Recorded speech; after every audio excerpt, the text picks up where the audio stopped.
He didn't wear a suit. He didn't carry a degree. But what he carried was something far more powerful. It started with a broken car and ended with something no one could have seen coming. This is not just a story, it's a legacy. In the making, Leo Carter, 29, wore his life like a second skin. His denim jacket, patched with duct tape and stained with engine grease, hung loose on his wiry frame. His boots, soles worn to paper-thin threads, crunched against the gravel of a Dallas backstreet as he headed to the market for auto parts. To the world, he was just another mechanic, scraping by on $12 an hour at Rusty's auto shop, a cinder-block building that smelled of oil and broken dreams. His one-bedroom apartment, with its cracked linoleum floors, flickering fluorescent lights, and a sink that dripped in a relentless rhythm, was a constant reminder of his place in the world. But beneath the grime and the grind, Leo carried a secret that set him apart, a spark of brilliance no one in this dusty corner of Texas could see.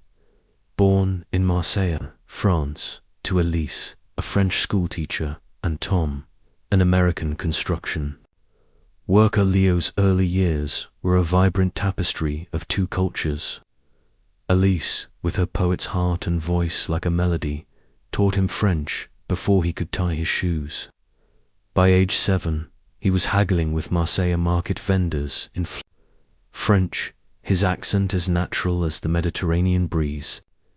Evenings were spent on their tiny balcony, where Elise read him Baudelaire and Verlaine, her words weaving dreams of a bigger world.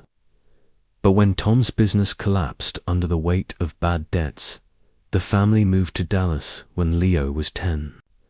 The transition was brutal. Cobblestone streets gave way to concrete sprawl, and Elisa's health began to falter. At 16, cancer stole her away, leaving Leo with her worn copy of Les Fleurs du Mal, a fluency in French, and a promise to make her proud. Now, Leo's days were a blur of spark plugs, oil changes, and impatient customers who barely glanced at him. His nights were quieter, spent in his cramped apartment, sketching engine designs in a tattered notebook. He dreamed of a workshop where kids like him, kids the world overlooked, could learn trades and languages, bridging worlds as he had. But dreams required money, and Leo's bank account rarely held more than $400. Still, he carried on, fueled by Elisa's words, La vie est dure, mais le cœur est plus fort. Life is hard, but the heart is stronger. Richard Thorne, The Titans, Burdenoch, Stallas.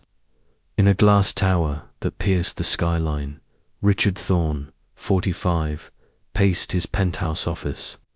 The space was a monument to his empire. Thorne tech juggernaut he'd built from a garage startup to a global powerhouse. With a net worth of $12 billion, Richard was a man who bent the world to his will. His sharp suits, sharper mind, and cold demeanor were legendary in boardrooms from New York to Tokyo. His latest obsession was a $1 billion merger with Lumiere AI, a French company whose artificial intelligence could redefine data processing, securing his legacy as a titan of tech. But Richard was restless. Success hadn't softened him. It had sharpened his edges. He trusted no one, relied on no one except his translator, who was waiting at the deal's venue. Today, however, his meticulously planned world was unraveling. His Rolls-Royce Phantom, a $500,000 symbol of his dominance, had stalled on a dusty back road, stranding him miles from the most critical meeting of his career. The French executives had been explicit. No translator, no deal. And Richard Thorne didn't do failure as he barked orders into his phone. His polished exterior cracking, a figure approached a man in a greasy jacket, carrying a toolbox that looked like it belonged in a junkyard. Leo wasn't one to insert himself into strangers' problems, but the Rolls-Royce was impossible to ignore. Its sleek lines and chrome finish were a mechanic's dream, but its lifeless stance told a story of neglected trophy for someone who valued status over substance. Adjusting his frayed cap, Leo walked over, his toolbox clanking softly. "Need a hand?" His voice was calm, cutting through the Billionaire's shouted "Profanite." Richard barely glanced up, his phone pressed to his ear. "Unless you can fix a Rolls-Royce in 10 minutes, kid, keep walking." Leo didn't flinch. He set his toolbox down, the metallic clank echoing in the quiet street. "I can fix it in 10. Richard snorted, his skepticism palpable, but he was out of options. He watched as Leo popped the hood, his hands moving with a precision that bordered on artistry. A clogged fuel line, a simple issue for someone with Leo's skill, was the culprit. Wrenches turned, bolts loosened, and in 8 minutes and 47 seconds, the engine roared back to life. Richard's jaw tightened not in gratitude, but in disbelief. Who was this guy? As Richard reached for the car door, Leo wiped his hands on a rag and said, almost as an afterthought, "By the way, G. Parle, Franquet." Richard froze, his hand on the handle. "You speak French?" Fluently. Leo's brown eyes met Richard's with a quiet confidence that unnerved the billionaire. Richard's mind churned. His translator was at the venue, but the clock was ticking, and the French executives were notorious for their impatience. This grease-stained mechanic was his only shot. "Get in," he said, his voice like steel. "You're coming with me." The drive to downtown Dallas was a clash of worlds. Richard sat rigid in the Rolls-Royce, his phone buzzing with urgent messages from his team. Leo, unfazed by the buttery leather seats or the city skyline looming ahead, leaned back, watching the world blur past. He thought of Elise, who'd always said a single moment could change everything. He felt her presence. Now, her voice whispering through the hum of the engine. "You better not screw this up," Richard muttered, eyeing Leo's stained jacket. "You don't look like you belong in a boardroom." Leo shrugged, his lips twitching into a half smile. "I don't belong anywhere. I just fix things." Richard's eyes narrowed, but he said nothing. He wasn't used to people who didn't bow to his presence, and it unsettled him. The conference room on the 47th floor of Dallas's tallest skyscraper was a fortress of wealth glass walls, crystal chandeliers, and a mahogany table that gleamed under the light.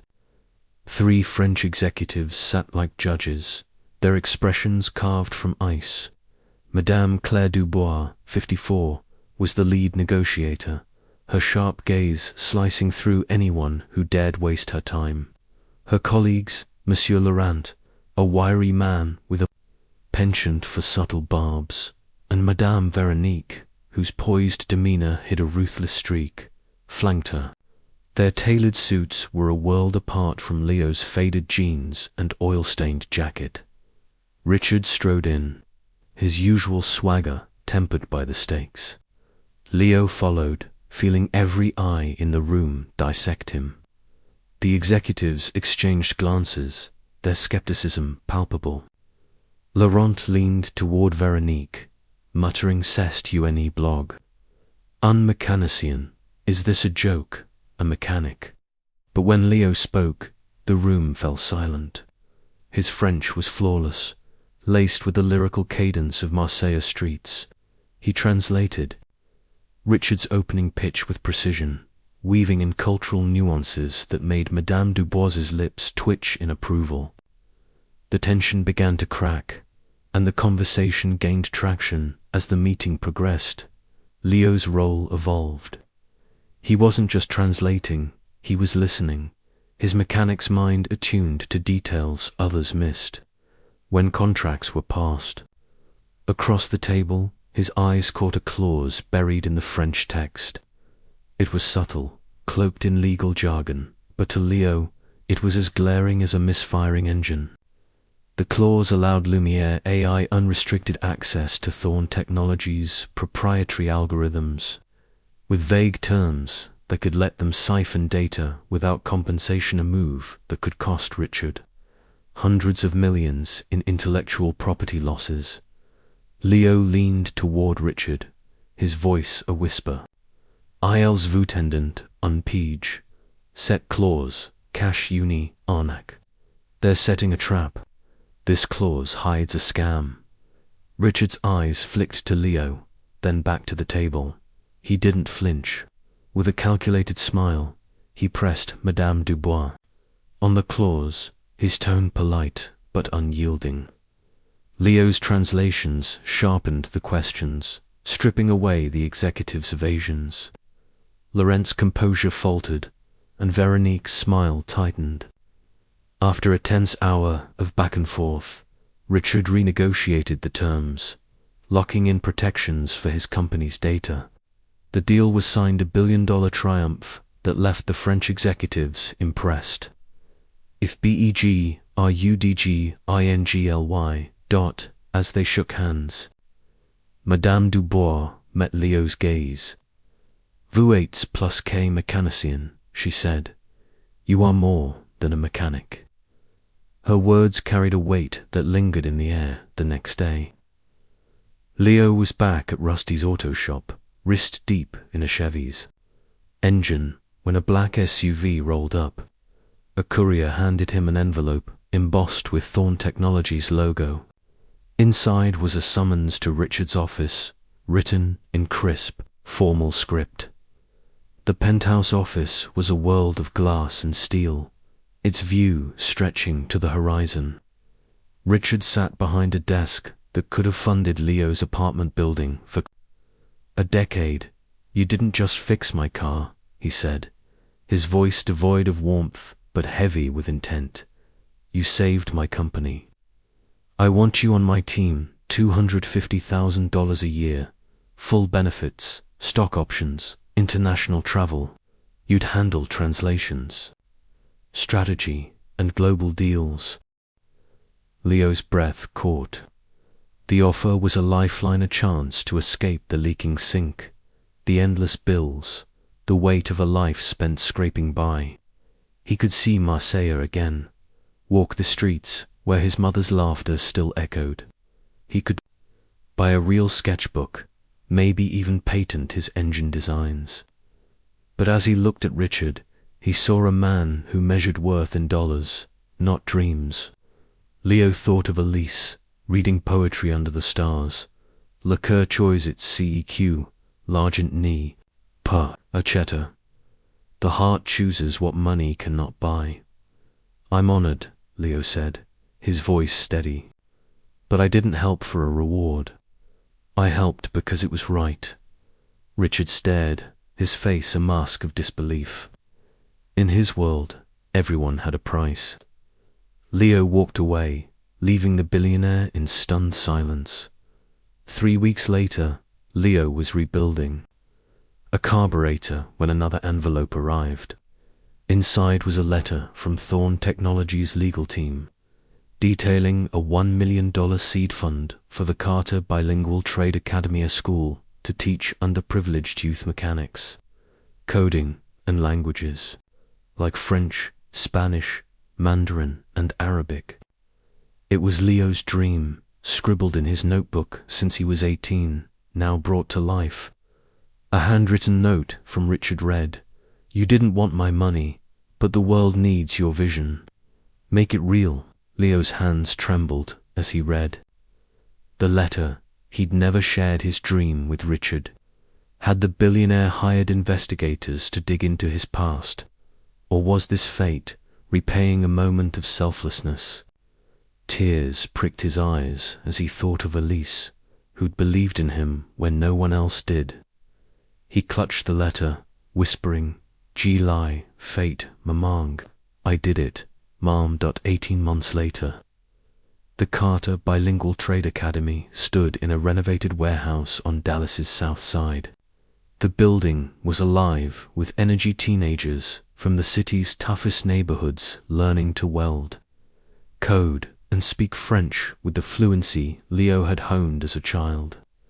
Classrooms buzzed with the clank of tools and the rhythm of foreign phrases. Teachers, handpicked by Leo for their grit and passion, turned lessons into lifelines. The academy wasn't just a school. It was a beacon for kids who'd been told their dreams were too big. On opening day, Leo stood at the entrance, watching a boy named Jamal practice French while tinkering with a carburetor. His old jacket, still stained, hung on his frame, but his new boots stood firm, like the foundation he'd built. Applications poured in, and Madame Dubois sent a letter offering partnerships with French tech firms for internships. Richard, true to his nature, stayed in the shadows but funded scholarships for 300 students. A quiet nod to Leo's impact. One evening, as Leo locked the academy's doors, he sat on a bench outside, his mother's copy of Les Fleurs du Mal in hand. The Texas sky was ablaze with stars, and he opened to a worn page, reading aloud, L'homme n'est jamais content, mais il faut toujours espérer. Man is never content, but he must always hope. Tears streamed down his face as he thought of Alista laughter, her lessons, her belief that he could be more than the world allowed. A student, 17-year-old Maria, lingered nearby, clutching a wrench and a French phrasebook. "Mr. Carter," she said, her voice trembling, "I got accepted to an internship in Paris. They said my French was perfect because of you." Her eyes shone with gratitude, and Leo's heart swelled. He saw his mother in Maria's determination, in the spark of a kid who'd found her wings. "Keep going, Maria," he said, his voice thick. "Make your mum proud." As Maria walked away, Leo looked at the stars, feeling Elisa's presence wrap around him like a warm Marseille breeze. He'd kept his promise not with money or fame, but with a legacy that would lift thousands. The academy was his heart made real, a place where kids like him could rewrite their stories. 5 years later, the Carter Bilingual Trade Academy was a national model with sister schools in Houston, Chicago, and Atlanta. Leo, still a mechanic at heart, split his days between the shop and the academy, mentoring thousands. His story, a poor man who turned down wealth to build hope, became a legend, inspiring TED Talks and documentaries. In Richard's penthouse, a framed photo of the academy's opening day sat on his desk, a reminder that even a titan could learn from a man with grease on his hands and a heart full of fire. Under the Texas stars, Leo stood outside the academy, now a sprawling campus. A new student, a shy boy named Miguel, approached, holding a sketch of an engine design. "Mr. Carter, can you look at this?" he asked. Leo smiled, seeing himself in the boy's eager eyes. "Let's fix it together," he said, and as they bent over the sketch, Leo knew this was his true wealth, a life of purpose, built on the love his mother had given him, now shared with the world.